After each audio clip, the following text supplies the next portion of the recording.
प्रीति Rathi case 2013 का वो case जिस पर पूरा देश रोया था। आपने अब तक हैवानियत की दर्जनों दास्तान सुनी होगी, लेकिन जो सच्ची कहानी आज आपको हम सुनाने जा रहे हैं उसे सुनकर आप भी सिहर जाएंगे, अपने आंसू नहीं रोक पाएंगे। 2013 में घटी इस घटना पर तब लगभग पूरा देश रोया था। इस केस की सुनवाई के दौरान मामले की पैरवी कर रहे वकील ने इस अपराध को महिला जाति के साथ की गई अब तक की सबसे बड़ी हैवानियत करार दिया था। वहीं इस केस की सुनवाई कर रही जज ने फैसला सुनाते समय ऐसी टिप्पणी की थी जिसे सुनकर हर किसी की आंखों में आंसू आ गए थे। आखिर ये घटना क्या थी और कहां घटी थी? इस केस की सुनवाई के दौरान जज ने क्या टिप्पणी की थी? इस केस में और क्या कुछ हुआ था? चलिए जानते हैं सब कुछ सिलसिलेवार तरीके से इस वीडियो में। तारीख थी 1 मई 2013। वैसे तो ये तारीख अधिकतर लोगों के लिए आम दिनों की ही तरह थी, मगर दिल्ली के नरेला में रहने वाली प्रीति राठी के लिए ये दिन बेहद खास था। आज पहली बार प्रीति दिल्ली के बाहर जा रही थी। पहली बार घर छोड़कर बाहर जाने की वजह से मन में थोड़ी घबराहट भी थी, लेकिन खुशी भी थी, क्योंकि प्रीति ने वो कारनामा किया था जिस पर उसके पूरे परिवार को नाज था।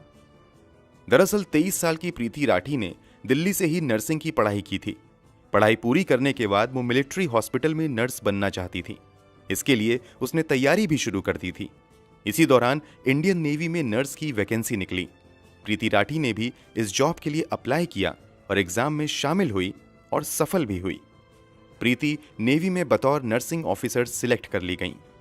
अब सभी कागजी कार्रवाई पूरी हो चुकी थी और अब प्रीति को मुंबई के कोलाबा में स्थित नौसेना ऑफिस में रिपोर्ट करना था और उसे आईएनएस मुंबई में बतौर सेकंड लेफ्टिनेंट ड्यूटी ज्वाइन करनी थी। इसी वजह से प्रीति मुंबई जा रही थी। चूंकि परिवार की बेटी पहली बार दिल्ली से बाहर जा रही थी, इसलिए प्रीति को मुंबई तक छोड़ने पिता अमर सिंह राठी, चाचा विनोद कुमार दहिया और चाची सुनीता दहिया भी साथ में जा रहे थे।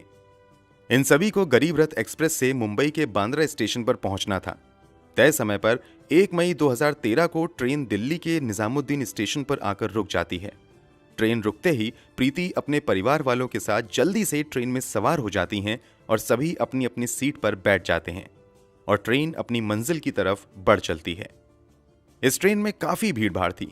सीट पर जितने लोग थे वो तो थे ही, इसके अलावा काफी लोग खड़े भी थे, इसलिए बोगी के अंदर गहमा गहमी कुछ ज्यादा ही थी। ट्रेन के अंदर भीड़ के बीच एक युवक ऐसा भी था जिसने अपना चेहरा गमछे से छुपाया हुआ था और कैप पहना हुआ था। वो किसी से बातें नहीं कर रहा था, लेकिन कभी उठकर बाथरूम की तरफ जाता था तो कभी वापस आकर सीट पर बैठ जाता था और वो अक्सर प्रीति को झांकने की कोशिश करता था। ये बात प्रीति के परिवार वालों ने भी नोटिस की थी और वो कुछ ज्यादा ही सतर्क हो गए थे। खैर, भीड़ भाड़ और गहमा गहमी के बीच सभी लोग लगभग सो गए। रात यूं ही गुजर जाती है। सुबह होते ही सभी लोग उठ जाते हैं और इधर ट्रेन भी अपनी मंजिल की तरफ तेजी से बढ़ते हुए मुंबई पहुंच जाती है। अब तारीख बदलकर 2 मई 2013 हो चुकी थी।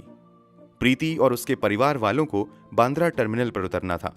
सुबह के 8:05 पर ट्रेन बांद्रा स्टेशन पहुंच जाती है और प्रीति, उसके पिता, चाचा और चाची सभी ट्रेन से उतर जाते हैं। यहां से अब सभी अपनी अगली मंजिल की तरफ बढ़ना शुरू कर देते हैं।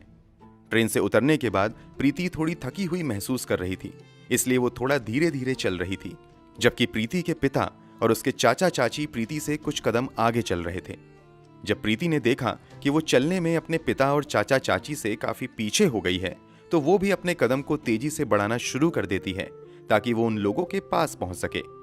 अभी प्रीति ने अपने कदम तेजी से बढ़ाने शुरू ही किए थे कि अचानक प्रीति महसूस करती है कि किसी ने उसके कंधे पर पीछे से छुआ है। प्रीति के कदम अचानक रुकते हैं और वो पीछे मुड़कर देखती है कि किसने उसे छुआ है।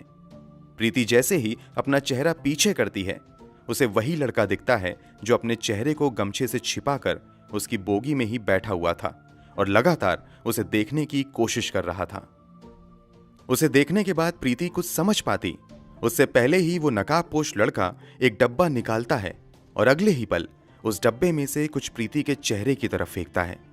जैसे ही वो फेंकी गई चीज प्रीति के चेहरे पर पड़ती है, अचानक प्रीति दहाड़े मारकर चिल्लाना शुरू कर देती है। प्रीति की आवाज सुनकर उसके पिता और चाचा चाची दौड़कर उसके पास आते हैं। दूसरे पैसेंजर भी प्रीति के आसपास जमा हो जाते हैं। प्रीति की हालत देखकर लोगों को समझ आ जाता है कि दरअसल किसी ने उसके चेहरे पर फेंक दिया है। प्रीति के पिता और चाचा चाची जैसे ही प्रीति को संभालने की कोशिश करते हैं, एसिड के कुछ छींटे प्रीति के कपड़ों से उनके हाथों पर भी लगते हैं और उन लोगों के भी हाथों में जलन शुरू हो जाती है। फिर भी वो सभी अपने दर्द को भुलाकर प्रीति को संभालने में लग जाते हैं। प्रीति के पिता और चाचा तुरंत उसे उठाते हैं और स्टेशन मास्टर के ऑफिस में लेकर चले जाते हैं। क्योंकि प्रीति काफी तकलीफ में थी और जख्म काफी गहरा लग रहा था, इसलिए रेलवे अधिकारी तुरंत प्रीति को दूसरे अस्पताल भेजने की तैयारी शुरू कर देते हैं।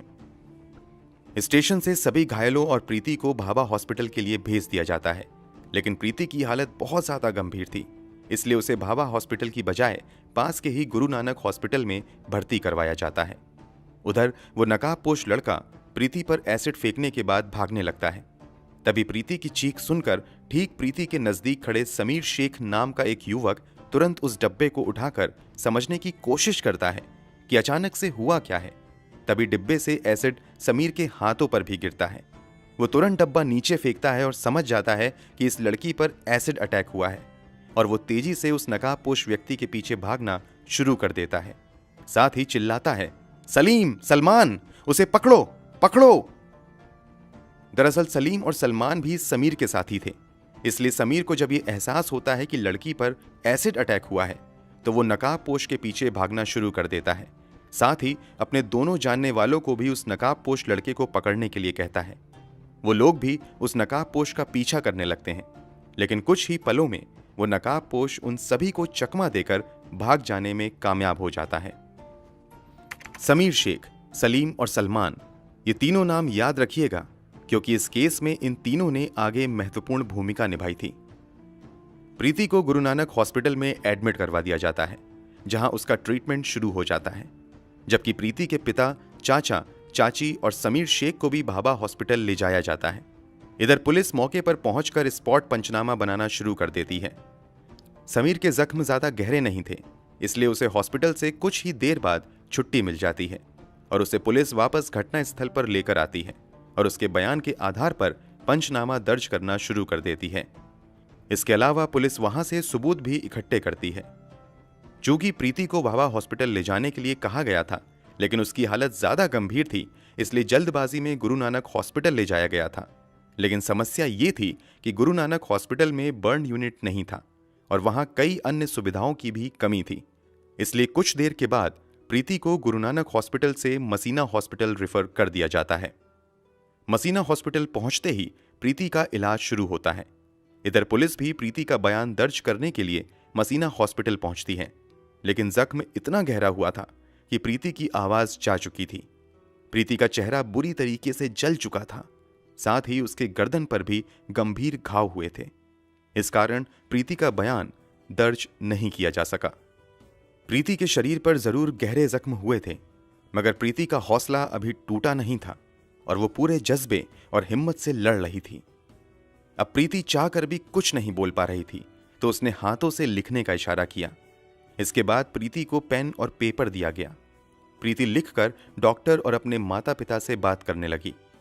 इस एसिड अटैक की खबर मीडिया में भी फैल चुकी थी और धीरे धीरे ये खबर अखबारों और टेलीविजन की सुर्खियां बनने लगी। देखते ही देखते देश भर में ये मुद्दा छा गया।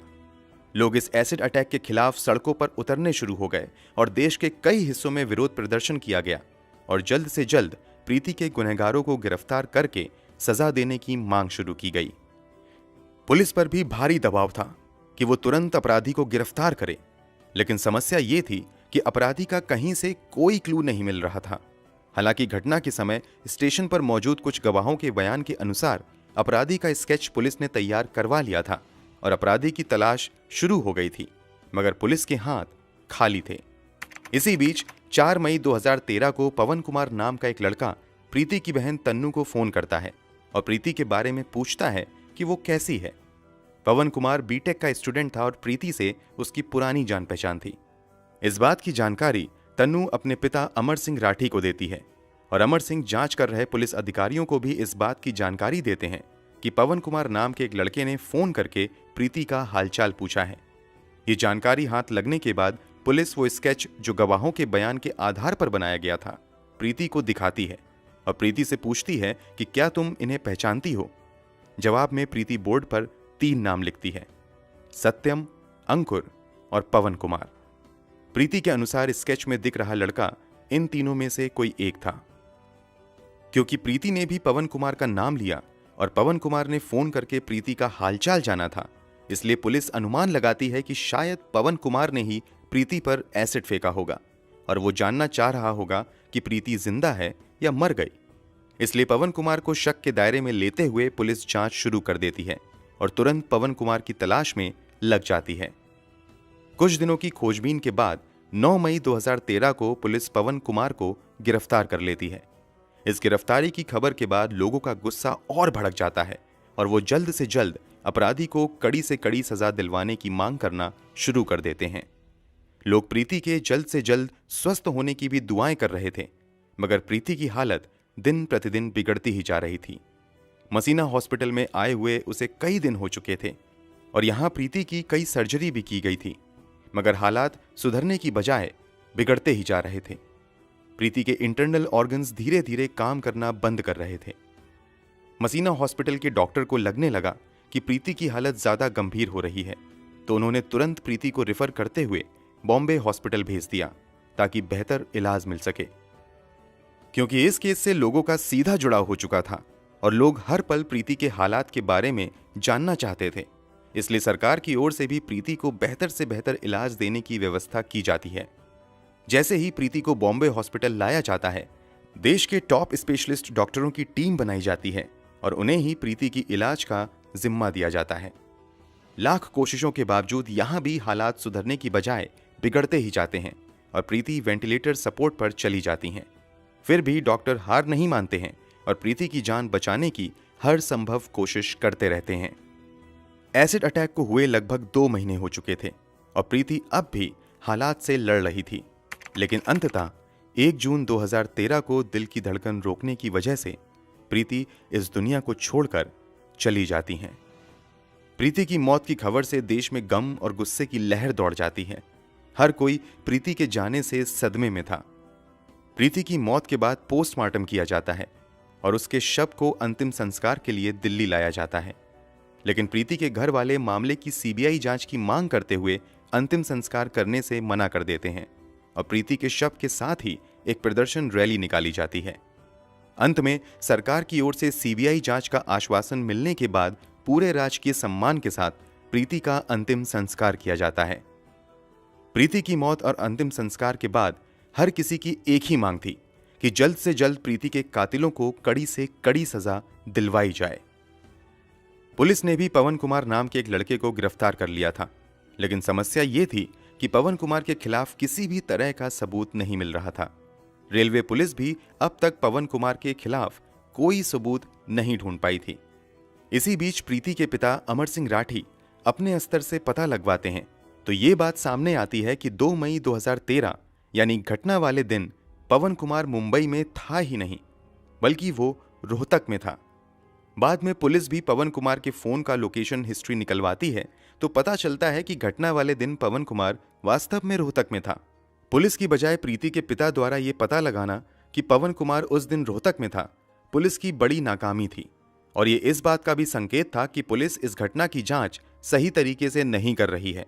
इसलिए प्रीति के पिता कोर्ट में एक रिट पिटीशन फाइल करते हैं और सीआईडी मुंबई से जांच की मांग करते हैं। कोर्ट ये मांग मान लेता है और मामले की जांच सीआईडी मुंबई को दे दी जाती है। केस हाथ में आते ही सीआईडी मुंबई जांच के सिलसिले में सबसे पहले प्रीति राठी के घर जाती है और कुछ जानकारी जुटाना शुरू कर देती है। सीआईडी के अधिकारी प्रीति के कुछ नजदीकी रिश्तेदारों से भी पूछताछ करते हैं। रिश्तेदारों से पूछताछ के दौरान एक रिश्तेदार पुलिस वालों को बताती है कि पड़ोस में ही रहने वाला अंकुर पवार नाम का एक लड़का प्रीति से एक तरफा प्यार करता था।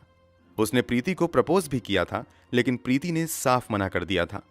इसके अलावा अंकुर पवार प्रीति से ही शादी करने की जिद कर रहा था, लेकिन प्रीति ने इस प्रस्ताव को भी ठुकरा दिया था। प्रीति के एक रिश्तेदार के मुताबिक इसी के बाद अंकुर ने प्रीति को अंजाम भुगतने की धमकी दी थी। पुलिस के लिए यह एक बड़ा क्लू था। पुलिस तुरंत अंकुर का पता लगाती है और उसे पूछताछ के लिए बुलाया जाता है। पुलिस अंकुर से पूछती है कि 1 मई 2013 को तुम कहां थे? इस पर अंकुर ठीक ढंग से जवाब नहीं दे पाता है और तुरंत अपने बयान बदलने लगता है। इसके अलावा पुलिस को यह भी नजर आता है कि अंकुर के दोनों हाथों पर जख्म के निशान हैं। ये जख्म वैसे ही थे जैसा कि एसिड से जलने पर होता है। अंकुर द्वारा बार बार बयान बदले जाने और अंकुर के हाथों पर जख्म के निशान देखकर पुलिस का शक और गहरा हो जाता है और वो अंकुर को पूछताछ के लिए 17 जनवरी 2014 को मुंबई लेकर आ जाती है। मुंबई लाकर उससे कुछ और पूछताछ की जाती है और कुछ ही समय की पूछताछ में ये साफ हो जाता है कि एसिड फेंकने वाला व्यक्ति कोई और नहीं बल्कि यही अंकुर पवार था। पुलिस तुरंत अंकुर को गिरफ्तार कर लेती है और उसके मेडिकल एग्जामिनेशन के लिए जेजे हॉस्पिटल भेज देती है। हॉस्पिटल से आने के बाद पुलिस अंकुर से पूछताछ शुरू करती है। पूछताछ में अंकुर बताता भी है कि दरअसल वो प्रीति को पसंद करता था और उससे ही शादी करना चाहता था, लेकिन प्रीति ने मना कर दिया था। इसी से वो काफी चिढ़ा हुआ था। इधर प्रीति ने इंडियन नेवी में भी नौकरी हासिल कर ली थी, जबकि अंकुर बेरोजगार बैठा हुआ था। इस कारण अंकुर के घरवाले उसे ताना देने लगे थे। इससे भी अंकुर को प्रीति से काफी जलन होने लगी थी। इसी के बाद अंकुर ने तय कर लिया था कि वो प्रीति को सबक सिखाएगा। प्रीति ने नेवी में नौकरी हासिल की है, इस बात की जानकारी आसपास के लोगों को भी लग चुकी थी और लोग ये भी जान चुके थे कि 1 मई को प्रीति मुंबई जाएगी। अंकुर को भी इस बात की जानकारी हो चुकी थी, इसीलिए वो ट्रेन में सवार हुआ था। अंकुर ट्रेन के अंदर ही प्रीति पर एसिड फेंकना चाहता था, लेकिन ट्रेन के अंदर भीड़ काफी ज्यादा थी और ऊपर से अंकुर लगातार ट्रेन में प्रीति को घूर रहा था। इस कारण उसके माता पिता कुछ ज्यादा ही सतर्क हो गए थे, इसलिए ट्रेन के अंदर अंकुर को प्रीति के ऊपर एसिड फेंकने का मौका ही नहीं मिल पाया। वैसे सुबह के 4 बजे अंकुर ट्रेन की टॉयलेट के पास भी जाकर खड़ा हुआ था कि अब अगर प्रीति यहां आए तो वो यहीं पर एसिड फेंक देगा, लेकिन प्रीति वहां नहीं आई, इसलिए अंकुर का प्लान यहां पर भी फेल हो गया। आखिरी में जब प्रीति ट्रेन से उतरती है तब अंकुर उस पर एसिड फेंकता है। अंकुर ने जरूर अपना गुनाह कबूल कर लिया था, लेकिन पुलिस के सामने सबूत जुटाने की बड़ी चुनौती थी, इसलिए पुलिस अंकुर पवार के खिलाफ सबूत जुटाने में लग जाती है। सबसे पहले यह पता लगाने की कोशिश की जाती है कि आखिर अंकुर को एसिड दिया किसने था। जांच पड़ताल के दौरान खुलासा होता है कि अंकुर ने मुकेश भार्गव नाम के एक दुकानदार से यह कहते हुए एसिड खरीदा था कि उसने अंकुर बैटरीज नाम से अपनी एक दुकान खोली है, इसलिए उसे एसिड चाहिए। अंकुर ने दुकानदार को कहा था कि वो बहुत ज्यादा एसिड खरीदेगा, लेकिन ज्यादा एसिड खरीदने से पहले वो सैंपल देखना चाहता है, इसलिए दुकानदार ने उसे बतौर सैंपल एक हॉर्लिक्स के डब्बे में लगभग 2 लीटर एसिड दे दिया था। सबूत और मजबूत होने के लिए अंकुर की फोन डिटेल निकलवाई जाती है, तो पता चलता है कि 1 मई को अंकुर निजामुद्दीन स्टेशन पर था और फिर उसकी लोकेशन 2 मई की सुबह यानी घटना वाले दिन मुंबई के बांद्रा टर्मिनल पर थी। अब अंकुर की आइडेंटिटी कंफर्म करने के लिए पुलिस आई विटनेस के सामने आइडेंटिफिकेशन परेड करवाती है। आइडेंटिफिकेशन परेड के दौरान एक साथ कई लोगों को खड़ा किया जाता है, उसमें अंकुर भी शामिल होता है। उसके बाद उन लोगों को भी बुलाया जाता है जिन्होंने पहले गवाही दी थी कि हमने एसिड फेंकने वाले को देखा है। उन गवाहों में से समीर शेख, सलीम शेख और सलमान शेख अंकुर को देखते ही तुरंत पहचान लेते हैं और पुलिस वालों को बताते हैं कि ये वही लड़का है जो एसिड फेंकने के बाद भाग रहा था। दरअसल जब अंकुर एसिड फेंक कर जैसे ही पीछे मुड़ा था तो उसके चेहरे से वो गमछा हट गया था। चूंकि समीर शेख ने ही सबसे पहले एसिड फेंकने वाले व्यक्ति को पकड़ने की कोशिश की थी और भागने के दौरान एक बार अंकुर पीछे मुड़ा था, इसलिए समीर शेख ने उसका चेहरा भी देख लिया था। इसके अलावा सलीम और सलमान भी अंकुर का चेहरा देख चुके थे, इसलिए परेड के दौरान इन दोनों ने भी उसे पहचान लिया। परेड के दौरान समीर इस बात की भी पुष्टि करता है कि पुलिस ने जो डब्बा घटना स्थल से बरामद किया था वही डब्बा उसने अंकुर के हाथ में भी देखा था। इन तीनों के अलावा पवन मालवीय नाम का भी एक व्यक्ति अंकुर की पहचान करता है। इसके अलावा एक और व्यक्ति परेड के दौरान अंकुर की पहचान करता है और इस बात की गवाही देता है कि अंकुर उस रात ट्रेन में मौजूद था, क्योंकि लगभग 4 बजे उन्होंने अंकुर को टॉयलेट के पास खड़े देखा था।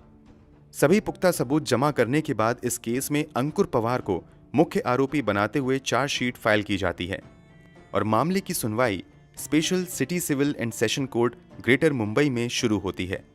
ये जानकर आपका खून खौल जाएगा कि जब अंकुर को सुनवाई के लिए कोर्ट में लाया जाता है तो वो अक्सर मुस्कुराते हुए आता है। कई बार वो मुस्कुराते हुए विक्ट्री साइन दिखाता था। कोर्ट में सुनवाई के दौरान पुलिस की ओर से कुल 37 गवाह पेश किए जाते हैं। कोर्ट में भी आकर समीर, सलीम और सलमान शेख अंकुर की पहचान करते हुए गवाही देते हैं। सभी सबूतों और गवाहों को देखने के बाद आखिरकार स्पेशल कोर्ट द्वारा प्रीति राठी के अपराधी अंकुर पवार को आईपीसी की धारा 302 और धारा 326 बी के तहत दोषी पाते हुए मौत की सजा सुनाई जाती है और 5,000 का जुर्माना भी लगाती है। यह भारत के इतिहास में पहली बार था जब किसी एसिड अटैकर को फांसी की सजा सुनाई गई थी। इस मामले में पैरवी कर रहे स्पेशल पब्लिक प्रोसिक्यूटर एएम चिमलकर ने अंकुर की इस दरिंदगी को किसी भी महिला के खिलाफ की गई अब तक की सबसे बड़ी हैवानियत करार दिया था। वहीं इसी मामले की सुनवाई कर रहे जज ने फैसला सुनाते हुए टिप्पणी की थी कि इस एसिड अटैक की वजह से प्रीति का चेहरा इतनी बुरी तरीके से जल चुका था और इतना भयावह हो चुका था कि अगर प्रीति ने अपना चेहरा देख लिया होता तो शायद वो उसी दिन मर जाती। ये टिप्पणी अंकुर की दरिंदगी को बताने के लिए काफी है। अंकुर पवार कितना बड़ा शैतान और पत्थर दिल इंसान था, इसका अंदाजा आप इस बात से भी लगा सकते हैं कि जब जज ने उसे फांसी की सजा सुनाई तो उसके चेहरे पर जरा भी डर का भाव नहीं था। उसने प्रीति के साथ जो कुछ भी किया उसे इसका भी अफसोस नहीं था। वो कोर्ट में बड़ी बेशर्मी से मुस्कुरा रहा था। उसकी ये क्रूर हंसी प्रीति के परिवार वालों के जख्म पर नमक जैसी थी। मुंबई सेशन कोर्ट से भले ही अंकुर को फांसी की सजा मिल गई, मगर अंकुर ने बॉम्बे हाई कोर्ट में इस फैसले के खिलाफ अपील कर दी। हाई कोर्ट में इस मामले की सुनवाई जस्टिस वीपी धर्माधिकारी और जस्टिस पीडी नायक कर रहे थे। इस मामले की लंबी सुनवाई के बाद जून 2019 में बॉम्बे हाई कोर्ट ने सेशन कोर्ट के फांसी के फैसले को उम्र कैद में बदल दिया। वैसे जिस दर्द से प्रीति गुजरी थी और जिस दर्द से प्रीति के माता पिता को गुजरना पड़ा, उस दर्द के सामने शायद उम्र कैद की सजा तो क्या, फांसी की सजा भी कम ही होती। दोस्तों, इस वीडियो के बारे में आपकी क्या राय है, कमेंट बॉक्स में जरूर बताएं। वीडियो को लाइक और शेयर जरूर करें। अगर आपने अब तक इस चैनल को सब्सक्राइब नहीं किया है तो जाने से पहले चैनल को सब्सक्राइब जरूर कर लें ताकि हम लगातार इस तरह की वीडियोस आपके लिए लाते रहें। धन्यवाद।